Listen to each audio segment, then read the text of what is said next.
Hello, Professor Sargent here with you again. We'll be going over in this video lesson section 7.4. We're going to define like radicals, see how we can combine like radicals. Sometimes things that don't appear at first to be like radicals, if we simplify the radicals we have to begin with, we may find that some of those we do have like radicals after all.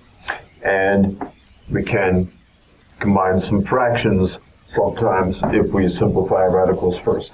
So, like radicals have the same radicand and the same index. Same radicand and the same index.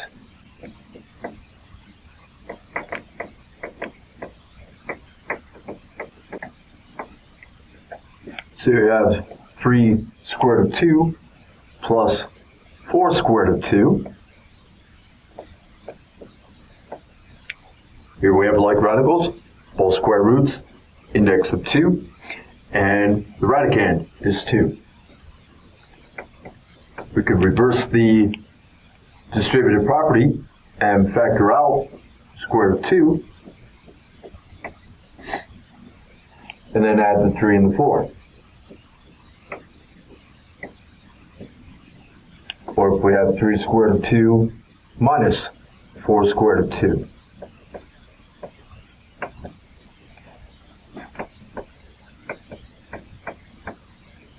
Factoring out the square root of 2 and subtracting 3 minus 4, negative 1 times the square root of 2, or just negative square root of 2.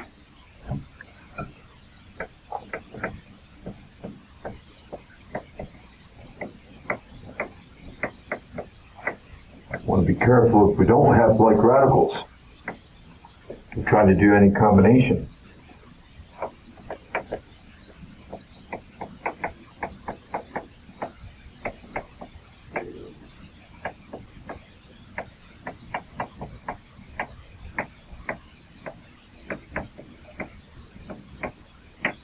Straightforward example of one that we could not simplify would be 2 square root of 3 plus 5 square root of 7. What we saw in the previous section, 7.3, there's nothing we can do to simplify square root of 3 and square root of 7. Although they are both square roots so that we have the same index, the radicands are not the same.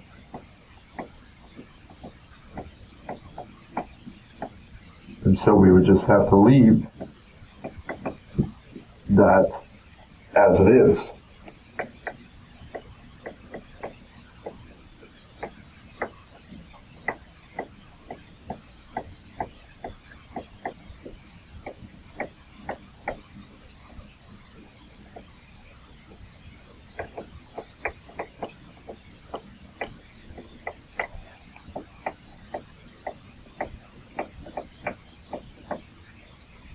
Again, there's nothing that we can do to simplify square root of 3 or square root of 7.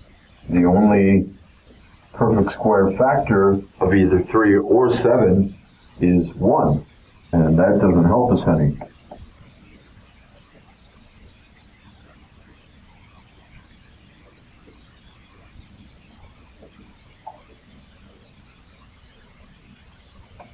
There's nothing that we can do to simplify that addition up there. We just leave it as it is.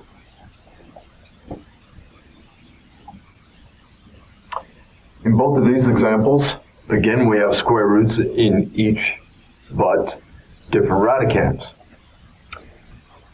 But based on what we did in section 7.3, the largest perfect square to go into 8 is 4, and it'll go in 2 times. The largest perfect square to go into 18 is 9, also going in 2 times. So when we apply the product rule for radicals and take the square roots of the perfect squares, now we do have like radicals, and we can combine the 2 plus 3 to get 5 square root of 2. So similarly, even though we've got a variable here, split up 50 as 25 times 2, So 50x as 25 times 2x. Why not do anything with the x? The power is not high enough. We need a multiple of the index, 2 or higher, to be able to simplify anything there. 72x split up is 36 times 2x. Apply the product rule.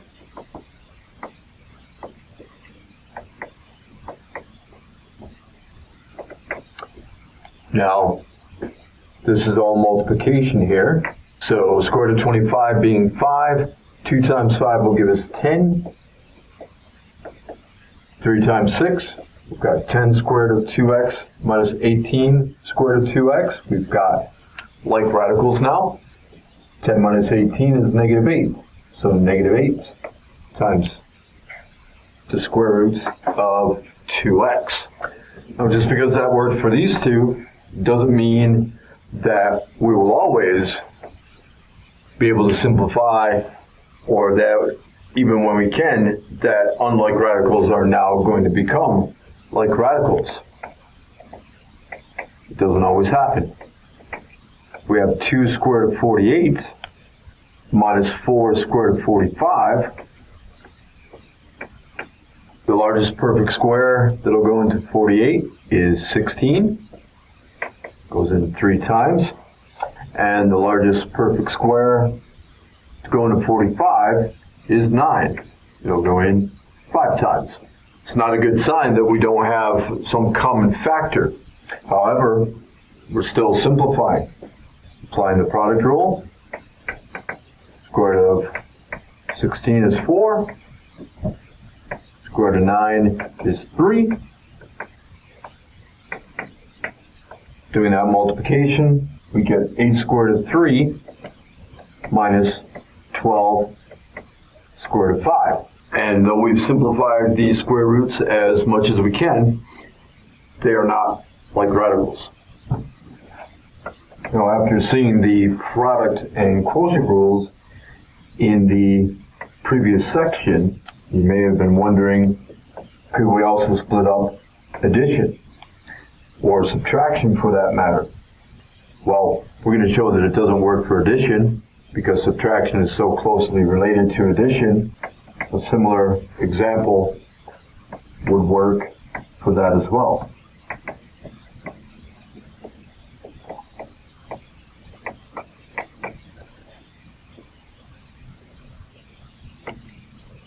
Square root of the quantity 9 plus 16 is not equal to the square root of 9 plus the square root of 16 because on the left side the order of operations would tell us to do that addition first.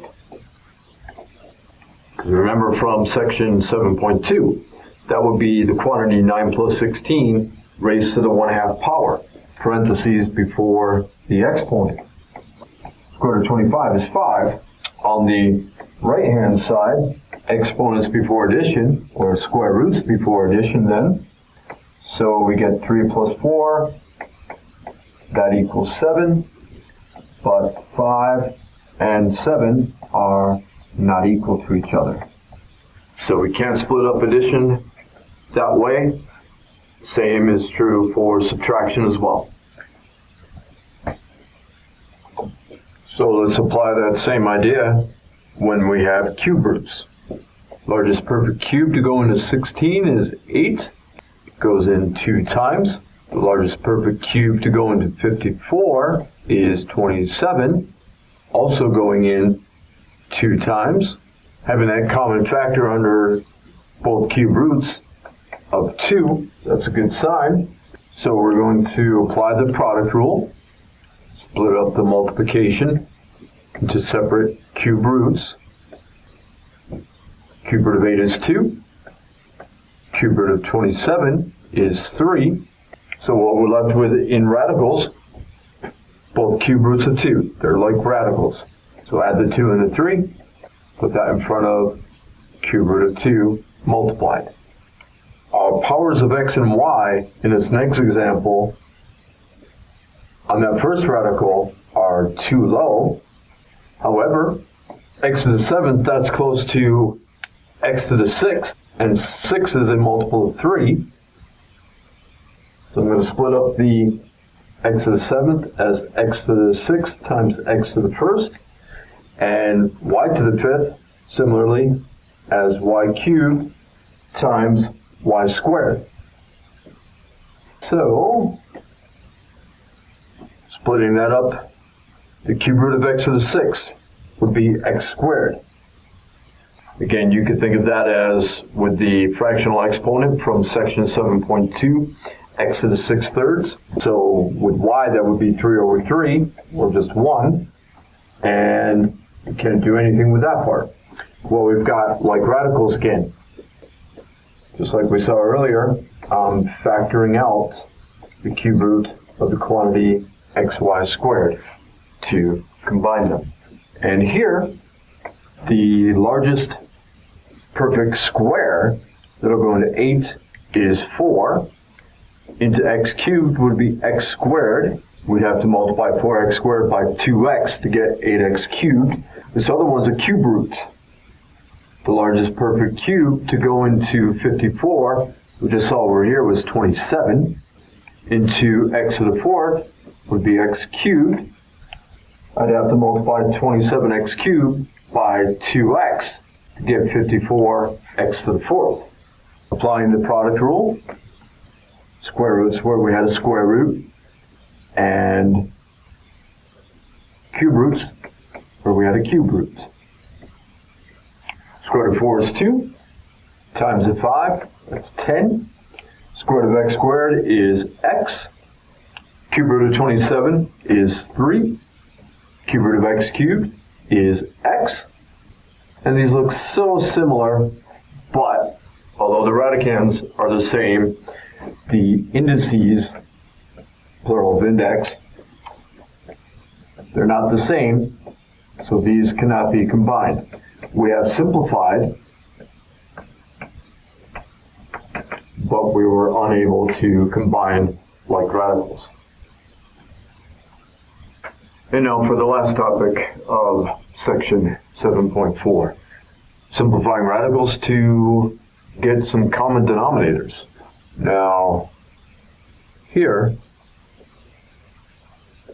we can split up that 50 in that first numerator as 25 times 2, because 25 is the largest perfect square. To go into 50, goes in 2 times. 9, the largest perfect square, to go into 27, going in 3 times. And 4 being the largest perfect square, to go into 12, 3 times also. Well, applying both the product and quotient rules here, square root of 25 is 5, square root of 49 is 7, and we're left with square root of 2 in the denominator. Apply the product rule here, square root of 9 is 3, square root of 4 is 2. We will get our square roots of 3 to cancel there.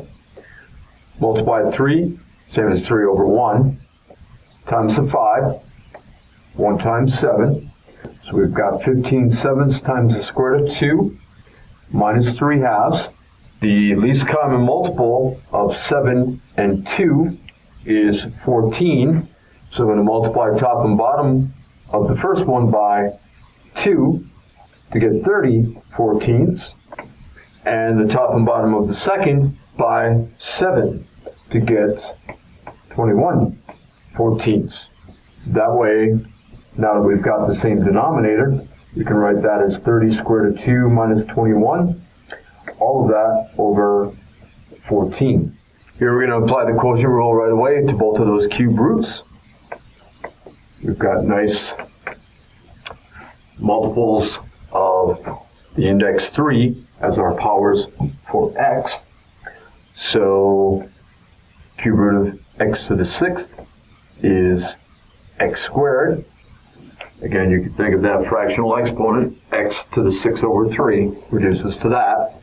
So similarly, cube root of x to the 9th is x cubed.